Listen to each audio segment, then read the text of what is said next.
prior things going on. I'm here throwing in that coal, doing the good work for the good people. I'm here for y'all.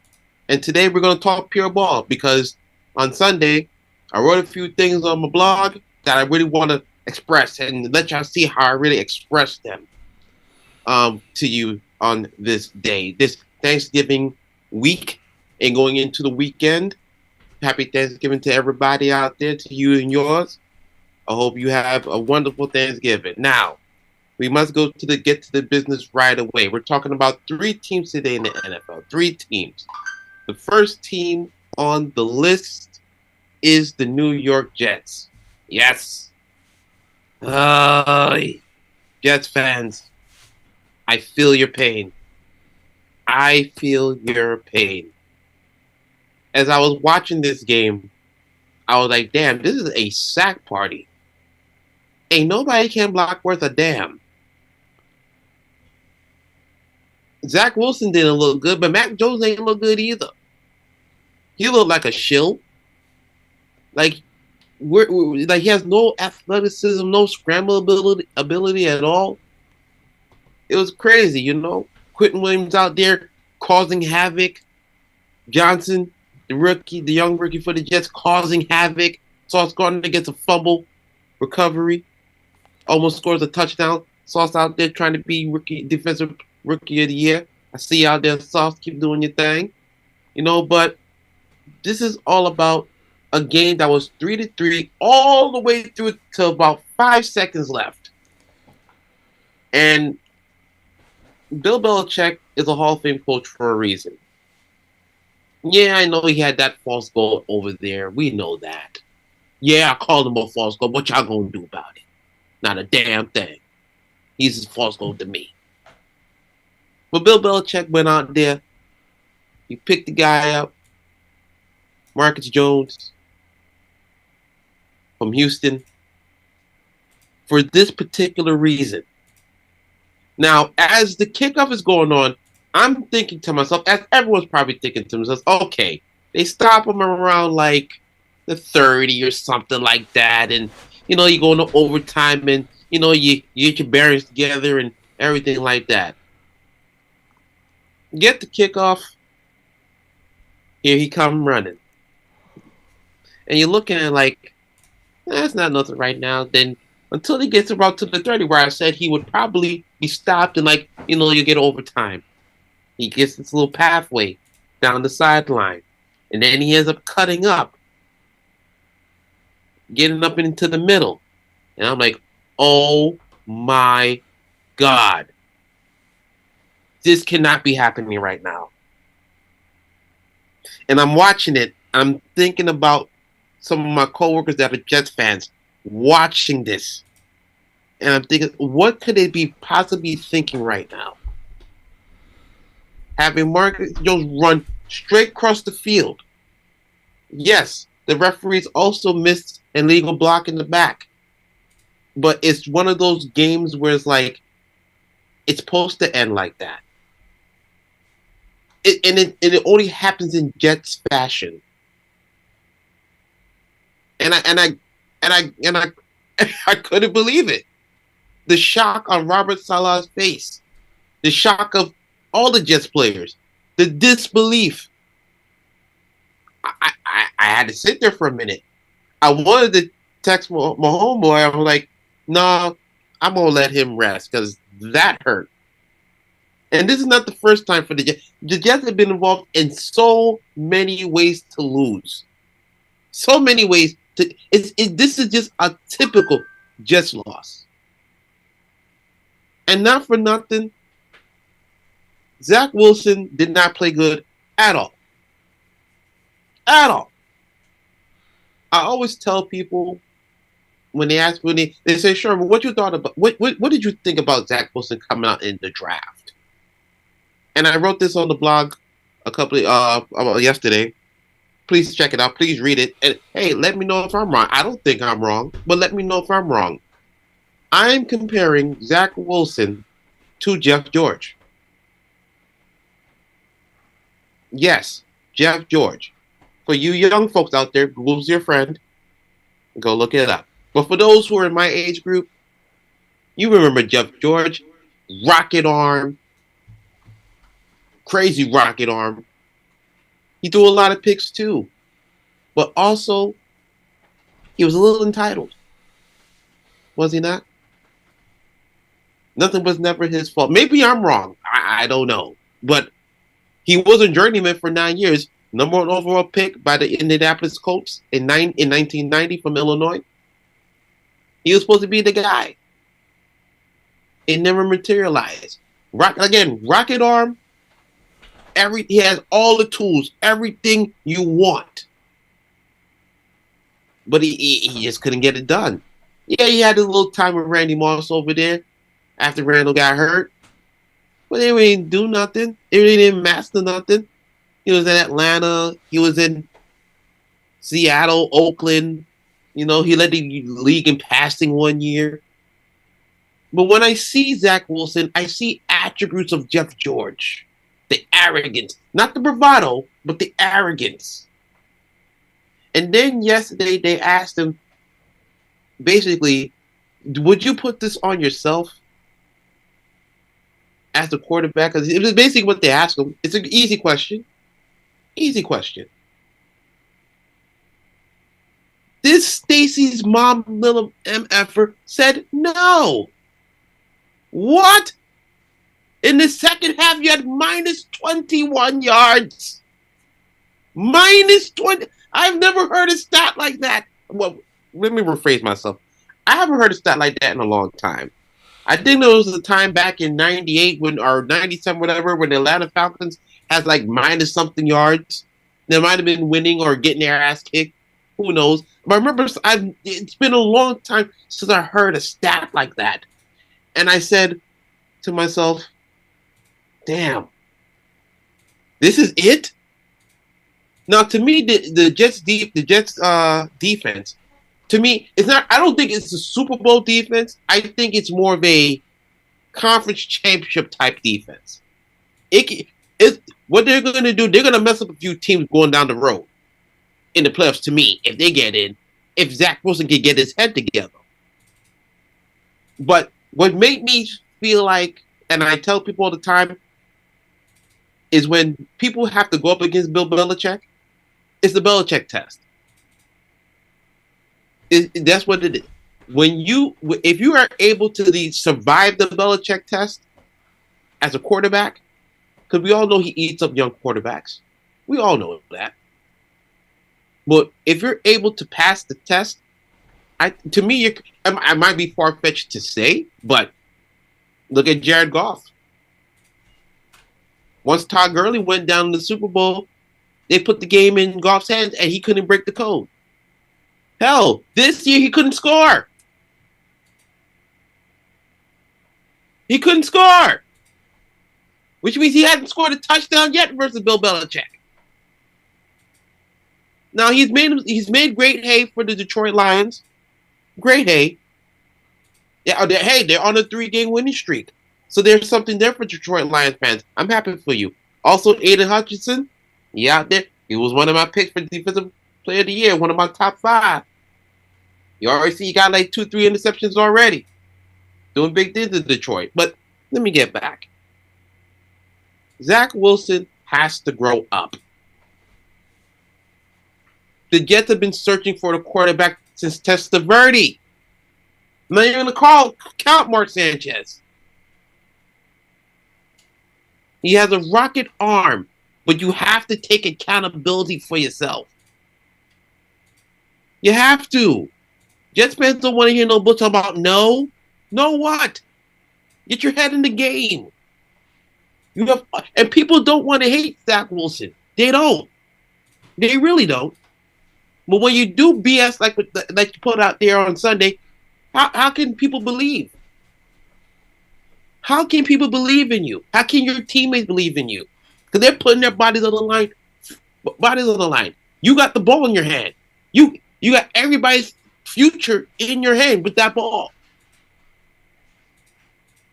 I don't know, man. But to me, after what I saw, I don't think that's it. They're just another San Francisco 49ers. They got everything, all the pieces together, but the quarterback can't do jack shit. And I don't care what the hell y'all saw out there on Monday Night Football. You come tell me when the game's on the line if you want Jimmy G out there. You tell me. It look good now. Sound good, look good. We'll see. But for the Jets, this guy got to shape up. That's all it is. And again, no one wants to hate Zach Wilson, but hey, this ain't BYU. You gotta come with your big boy pants on now. This business. The Jets fans need you, Zach Wilson. Do something. Don't be Jeff George. Please. Now, moving on into another team that I saw on Sunday, the Dallas Cowboys. The Dallas Cowboys. Man, let me tell you something. Watching that game, the build-up for the game, it was something like it had to feel like, man, you're gonna see a good game. You're gonna see Justin Jefferson versus Diggs. You're gonna see if Dak get the best of Kirk Cousins, and he did. But it's not the way we expected it to be. It wasn't the way we expected it to be. I mean, my God, by the time we reached the third quarter, CBS said, hell, we are done with this game. There's nothing else to see here. Because every second to third play, the right guard was getting blown up. And we never seen that before during the season so far as they've been playing. Now, we saw Kirk Cousins turn over the ball in Philadelphia, but we wasn't saying it was the offensive line's fault until Sunday. The right guard was totally exposed, heavily exposed. The right side was getting blitzed all day. Michael Parsons doing work all day. The defense, everything was working right. And then Dak Prescott looked like a quarterback that can get his team to the Super Bowl. Look like it. And I say again, look like it. Because to me, all they did was beat the Minnesota Vikings. Ain't nobody was believing in the Minnesota Vikings beforehand. Nobody. We believe in Justin Jefferson. Oh, yes, we do. Part of the graded boys. We know he can do something. They got T.J. Hockenson from the Detroit Lions. It's a good mix of players. And this game wasn't on Kirk Cousins. It was not. Absolutely was not. This game was on the offensive line and the defense that is suspect as hell. I mean, hell, they gave up 30 to Buffalo. And they got so lucky. There was no luck this time. This was a beating. And to me, the manhood of the Minnesota Vikings was took in that juncture. When CBS has to cut your game off to go to the Steelers and Bengals, that's when you know you're getting your ass kicked. But fear not, because here comes another test. Here comes the New York Giants strolling in there. They ain't got no wide receivers. All they got is Saquon and the defense. Wink Martindale's defense doing work. They might have gotten blitzed by the Lions, but that's one of those low games. That's one of those games where, like, you know what the Giants don't have. You know the Giants don't have no wide receivers. And they might be clawing for Odell Beckham Jr., but I don't think Odell's going to go there.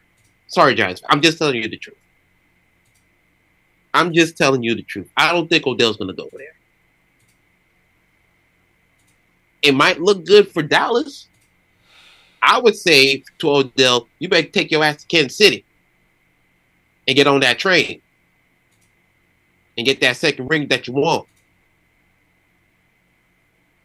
You understand? But for the Dallas Cowboys, I'm predicting they're going to lose this game and be the same old Cowboys because they're supposed to beat the Giants. Truth be told, they're supposed to beat the Giants. But somehow, some way, as one Cowboy hater always like to say, they're going to get you. When it's time, they're going to let you down. When you think it's their time, they're going to let you down. And I think it might happen because Wink is blitzing every goddamn time. They're gonna be moving his hips and twisting them hips like nobody's business, and it's gonna be because the pass rush is just blitzing him. Dexter Lawrence blitzing him all over the place. The secondary, Adoree Jackson, Foster Monroe. These cornerbacks, very good cornerbacks. It's not Bradbury, it's not Slay, but they're very comfortable corners. But I think we're gonna have a say in this game coming up on Thanksgiving. They are gonna have a say. Michael Parsons, he's gonna be out there as always. He's that X factor. He by himself can actually move the Cowboys into the Super Bowl. Now I know you've heard this before, but watching him, he doesn't give up on plays. He's always around the ball. He's going to give you 110%. And he puts fear into linemen. And I know a lot of people want to say, oh, he's not LT. That's fine. LT, NFL, one of the only defensive players to be an NFL MVP. I'm not saying he's going to be MVP. He could be if he continues to grow his game to that level. And he definitely has the speed to do it. But can he elevate the Cowboys even at his infancy stage? Already won Defensive Player of the Year. A great accomplishment. I know Jerry loved it. You know. But I think for the Cowboys, it's this Thanksgiving. I see it coming back to earth. Beating the Minnesota Vikings ain't really much of a big feat if you really think about it. I think y'all can agree with me on that, right? I mean, it's Kirk Cousins. He can't move. He's a statue back there. You know, like I said, he's Mr. Magoo. He was just throwing up balls just to make sure he wasn't going to get killed.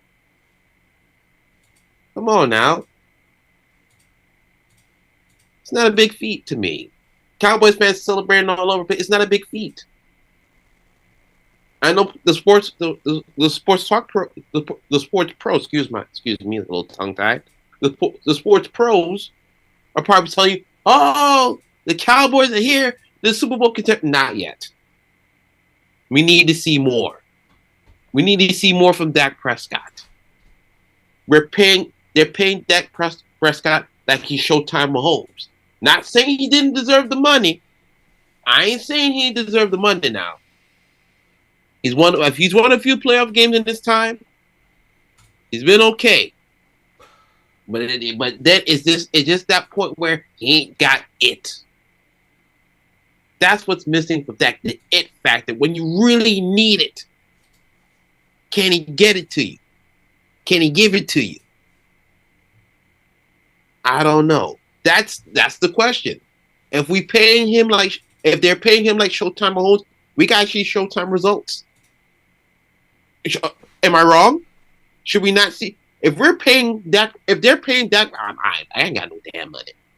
If they are paying Dak Prescott $40-some-odd million, it gotta look like Mahomes. It gotta look like Josh Allen. It gotta look like Jack Show. It gotta look like something like that. Because you do something like this, you have 25 running all over the place, scoring touchdowns, Zeke running up. You got all that going on. But are you able to really bring it on home? Will you be able to bring it on home? I know Skip Bayless up there singing your praises today. He must be having an orgasmic time. Orgasmic time. You know? Probably got his Nikes on, all black, you know. They're going to get you in the end because they always do. They always do. And you'll see. You'll see. Now, with that being said, we go to the top of the heap, the top of the food chain at the moment in time. The Kansas City Chiefs, who once again beat the San Diego Chargers.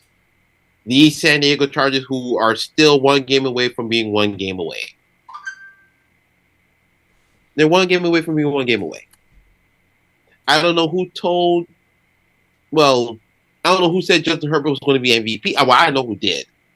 I'm not going to mention it. Well, no, yeah, I'm going to mention it. Mike Tannenbaum said he's going to be MVP, and I laughed at it. Shoot, I put that up on their page somewhere. So you're crazy. He's not going to win it. And as I've seen the memes through the day, he is starting to become a Phillip Rivers with a little better movement and a better pull-out game. I tell you that much. Yes, sir. You know? But they always battle. Herbert and Mahomes always battle. And in the end, once again, this guy Mahomes is money. Money! It's like every time you watch, you're like, he's going to do it. He's just going to do it. And it's just amazing. He's smart. And like, I'm going to start rambling, but how can you not ramble at greatness? Everybody was talking about Josh Allen. Oh, he's better than Mahomes. No, he's not. Now, Josh Allen is good. He is good. But he's starting to turn into Cam Newton. And I don't want cat experiences on Cam Newton like that, but he running around like Cam. I saw Cam running around doing the same thing. Started getting busted up. And Josh Allen got better offensive line. Now, we know the elbow thing got to hit him. He got hit in his elbow. I understand that. But his game looks like Cam Newton. It really does. And to me, will it sustain? I don't know. But Mahomes, and his play style, oh, forget it. He's going to be in the league 15 years. How many Super Bowls he's going to win, who knows? He got one already. Came back down by 10. He lost another Super Bowl where there was no offensive line to begin with. It was a whole skeleton crew, basically. I guess Dominican Sue and Veda Vita. Come on. Really? I'll still pick Mahomes. And hell, Mahomes did all right, even then. What play we always talk about in the Super Bowl? Ain't nothing but the goddamn Brady did. It's the throw he made while getting sacked by Dominican Sue. I think it was Dominican Sue. It was the perfect pass that I think Tyreek Hill dropped. Like, come on. What type of... You mean to tell me you can't respect that type of talent? And then they said, and I laughed at this, that without Tyreek Hill, he is going to be mediocre or average at best. People, who the hell throws 50 touchdowns and then just lose it? Who? Who? Are you crazy? If you have Patrick Mahomes in fantasy football today, you should be laughing. You should be laughing to a championship. Laughing. If they gave you Travis Kelce, you should be laughing to a championship. In fantasy football, you can laugh yourself to a championship. Will the real team win it all for real? Well, it's the formula like I always tell you. All you got to do is keep Mahomes in the game. The defense has to keep Mahomes in the game, and the defense is getting a lot better. A lot better. Chris Jones is always Chris Jones. Nick Bolton, a young guy, now starting to pick himself up, trying to become a defensive leader. They got McDuffie on one side, the Jared Sneed. They have Watson. Hey, there's a Watson out there. And if we're related, hey, give me a call, brother. Hey, we family got to stick together, bro.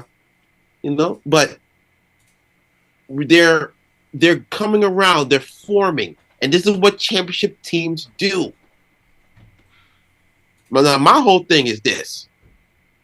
I've never seen Patrick Mahomes go on the road and win a playoff game. Every time he's been in the playoff, he's had home field. Or at least had one game out there. Like, come on. It don't even matter if he goes on the road. You already know he's going to be in it till the end. And can you stop him? Can you stop him? Can you stop Kelce? Can you stop Pacheco? When these things start wondering, because they thought Tyreek Hill was going to be their downfall. Now, Tyreek Hill's having a great season in Miami. He might break Jerry Rice's single season receiving record. Yeah, I believe so. Yeah, I think that record's still his. Jerry Rice probably got every goddamn record out there. I don't even know what record he still got. You know, what record that cannot be broken by can be broken. You know, but Tyreek is having a fabulous season. But this guy Mahomes is just smart. Andy Reid knew what he was doing from the inception when he got him. What team can now? Buffalo did beat him, but as you can see, Buffalo's been slided, and it is allowed. So that game that they played a couple weeks ago almost will mean nothing now. It almost mean nothing because the playoffs ended today. They get their one home playoff game, and then probably they have to go to Kansas City again. This time, though, they do have the closer, Von Miller. And the only weakness to me of the Kansas City Chiefs is this one guy, Andrew Wiley, right tackle. Bruh, you better get yourself together. You can't be out there bullshitting, getting this man injured or killed. I know you're doing your best. I know you are. But I've been seeing you get beat a lot. Von Miller beat you for that sack that made him throw that interception when he's throwing the Sky Moore. We can't see that no more. We need to see you pick your game up. Yeah, I've been winning, but we've been seeing that little trepidation right there. And there's always that one weak lead that could mess you up in the playoffs. That's what got them. That's what got Kansas City done versus Tampa Bay. You got to shape up, son. They gonna need you out there. Besides that, listen, the Super Bowl might go through Arrowhead again. A lot of people don't like it, and I think a lot of people are bored with it. But what you gonna do with greatness? Well, you're gonna bottle it up and say, "Oh, we don't like it." No, man, you gotta let greatness shine. And yes, he is the Steph Curry of football. Oh yeah, I believe it. Cause every time he starts getting momentum, you see it's like a generator. Like it starts to ball up, and before long, boom, touchdown. And the way he throws the ball, every which way he throws the football. Not many can do it. To me, he's Aaron Rodgers, but he's like he's evolutionary. He's evolved that to even a greater standard. A greater standard than what it even is. And it's just a joy to watch. You should be enjoying watching it too. If you're a football purist, if you love the game, you got to love what Mahomes is doing. You gotta love it. I love it. I enjoy watching it. And that's why he's on my fantasy team. That's why Kelsey's on my fantasy team too. How did I get two guys? How did I get two of the best top two guys on the Don't ask. Don't ask. Don't ask. I'm just hoping that they make it through. My only hope is I win my first playoff game in fantasy. That's all I hope. And them brothers can help guide me through there. I need you guys. And that's why I say, Andrew Riley, don't mess this up, boy. Don't mess this up for me. I'm right there. I'm right there, bro. Don't mess it up for me. I need this. All right. Well, with that said, the solo time is over. I'd like to thank y'all for watching. If you're not sleeping by now, I thank you for watching and staying up and listening to me for a little bit. The fellas will be back in a little while. We're going to take a little break, a little hiatus. Enjoy of course, again, enjoying Thanksgiving. I'd like to thank all y'all for watching tonight. Please like and subscribe. We're on YouTube. We're on Twitch, Instagram, all the social media platforms you can find us. Let's Be Real Sportscast. Please, don't let me be begging like Keith Sweat, please. Well, I am begging like Keith Sweat because we need likes, baby. We need likes. Likes and follows. That's what we need right now, baby. If y'all can do that for me, I swear, I'm gonna bring y'all more. I'm gonna give y'all more of that blog. I know it's hot. Talk to me. I'll talk to y'all. You hear me? Please. Again, if I post and you reply, I will reply. With that said, happy Thanksgiving. Enjoy your holidays. Peace.